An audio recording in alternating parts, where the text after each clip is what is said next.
တင်နေတာအားလုံးပဲဒီနေ့ဆရာတို့ဆက်လက်ပြီးတော့သင်ကြားပေးမယ့်အကြောင်းအရာကတော့ပိုင်း3ပဲဖြစ်ပါတယ်ပိုင်း3မှာဒီ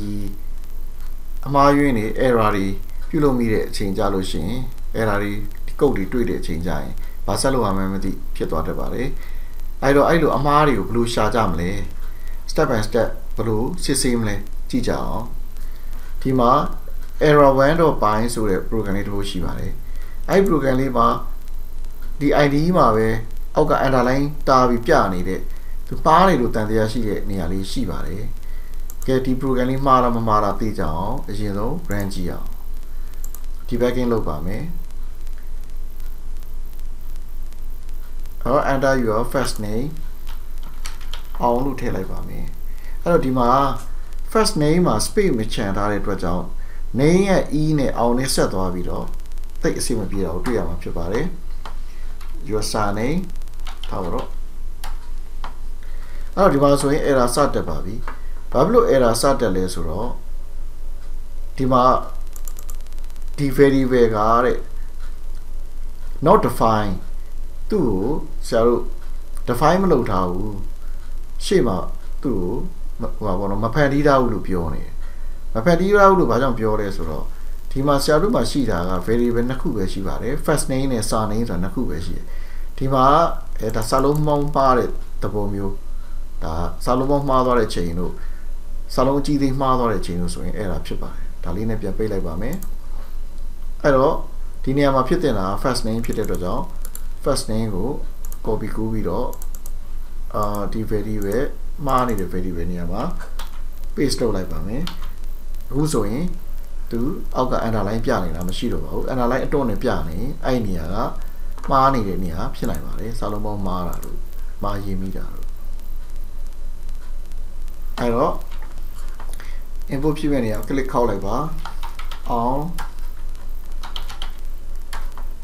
အဲ့ဒါဆိုလို့ရှိရင်သူဒီမှာပြောဖို့ကြိုးစားနေတာရှိပါတယ်အဲ့တော့ဒီမှာ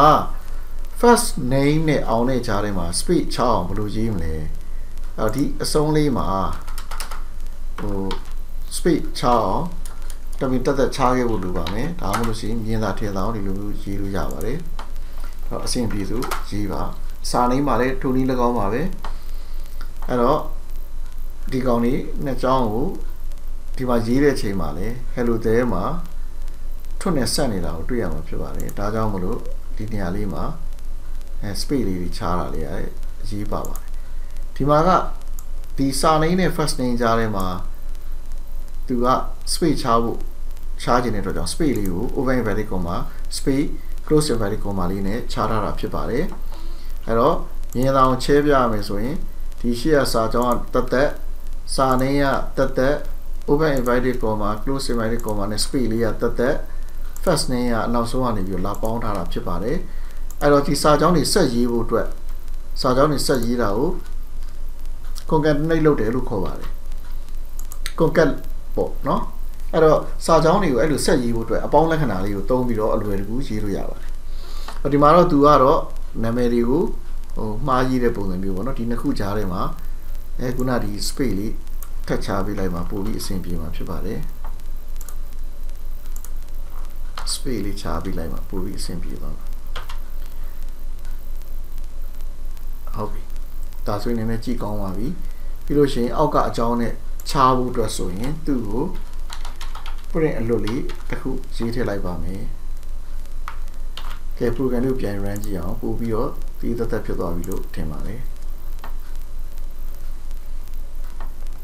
enter your first name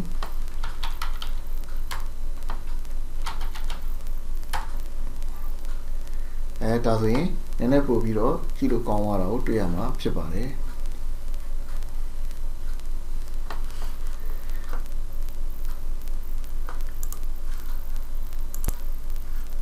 အဲ့တော့ program ကိုရေးတဲ့အချိန်မှာ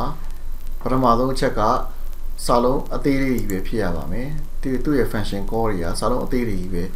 ဖြစ်ပါတယ်ဒါကိုစစ်ရမယ်ဒီ green အဖွင့်အပိတ်တွေ open inverted comma အဖွင့်ပိတ်တွေစုံရလားဒါကိုစစ်ရပါမယ်ပြီးသွားလို့ရှိရင်ကိုသုံးထားတဲ့ variable နာမည်တွေကကျန်တဲ့နေရာတွေမှာစာလုံးပေါင်းတွေမှန်ရလား variable တွေလွဲနေလား ဒီလို ID ဒီမှာဆိုရင်တော့စာလုံးပေါင်းလွဲနေတာနဲ့ဒီမှာတစ်လုံးလွဲသွားပြီဆိုတာနဲ့